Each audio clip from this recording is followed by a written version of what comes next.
Hey English 12ers, I wanted to take a moment to do some book talking with you. And today I want to talk about this book. It's called Untamed, and it is one of multiple memoirs by Glennon Doyle. I became familiar with her actually through some other authors that I'm a fan of, including Brene Brown, but also because Abby Wambach is Glennon Doyle's wife, and so from following her through a little bit of like soccer exposure, I became familiar with Glennon Doyle. I'm going to read you a little bit of background on the book and kind of the purpose of it, and then jump into a flashpoint. It says, there is a voice of longing inside each of us. We strive so mightily to be good partners, daughters, mothers, employees, and friends. We hope all this striving will make us feel alive. Instead, it leaves us feeling weary, stuck, overwhelmed, and underwhelmed. We look at our lives and wonder, wasn't it all supposed to be more beautiful than this? We quickly silence that question, telling ourselves to be grateful, hiding our discontent, even from ourselves. For many years, Glennon Doyle denied her own discontent. Then, while speaking at a conference, she looked at a woman across the room and fell instantly in love. 3 words flooded her mind. There she is. At first, Glennon assumed these words came to her from on high, but she soon realized that they had come to her from within. This was her own voice, the one she had buried beneath decades of numbing addictions, cultural conditioning, and institutional allegiances. This was the voice of the girl she had been before the world told her who to be. Glennon decided to quit abandoning herself and to instead abandon the world's expectations of her. She quit being good so she could be free. She quit pleasing and started living.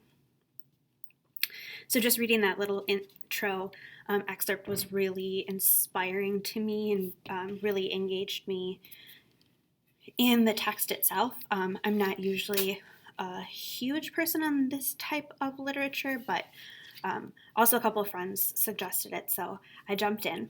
The passage that I want to share with you today is from a chapter entitled Racists. And as I talked about before, I did a lot of reading and reflecting and book club work and other activist work this summer with some other teachers. And so when I came across this chapter, it was especially interesting to me. And what I really found moving in this part of the text was that challenge that we sometimes have to take on with people that we really love and care about.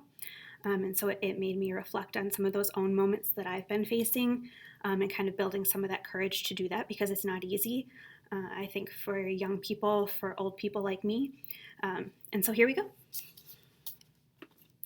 I was 11 years old when I started treatment for bulimia. Back then, the mental health world treated eating disorders differently than it does now. When a child got sick, it was assumed that she was broken.